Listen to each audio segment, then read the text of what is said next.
কসবা এলাকার জনপ্রিয় দুর্গাপূজা বোসপুকুর তালবাগান সার্বজনীন দুর্গাপূজা। ৩৪ বছরে পা দিল এই পূজা। বয়সে নবীন হলেও প্রতি বছরই থিমের পুজো করে চমকে দেয় একেবারে। এই বছর পুজোর থিম পরিত্রাণ। তরুণী শিল্পী সায়ন্তিকা কর্মকার বললেন, এবারে থিম হচ্ছে স্যালভেশন বা বাংলা যেটা পরিত্রাণ।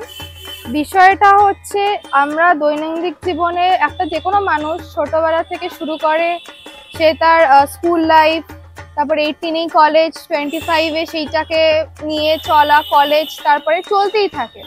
এই যে সময়ের বাঁধন, এইটার থেকে পরিত্রাণ পাওয়া এবং লাইফকে একটা মোক্ষের দিকে নিয়ে যাওয়া, যে একটা ক্রিয়েটিভিটির খুব দরকার। আর এখানে প্রতিমা হচ্ছে নিজেরই একটা প্রতিফলন, তাই জন্য আমরা ওখানে একরকম নিজেকেই দেখা যাবে যারা দর্শকরা আসবে, তো সেই ব্যবস্থা নেওয়া হচ্ছে। এই যে জীবনটা, যে আমরা যে মানুষ, আমরা আসলে একটা স্পেস আর টাইমের মধ্যে আটকে আছি, আমরা একটা ফ্রিকোয়েন্সি, আমরা একটা পার্টিকেলস, সেইটা বোঝানোর জন্য এই সালভেটর ডালির বা যে সুরিস্টিক যে আর্ট মুভমেন্টটা আছে, সেইটাকে আমরা এই মণ্ডপে সেই মাধ্যমে আমরা সেটা বোঝাচ্ছি। ফলো করুন বর্তমান।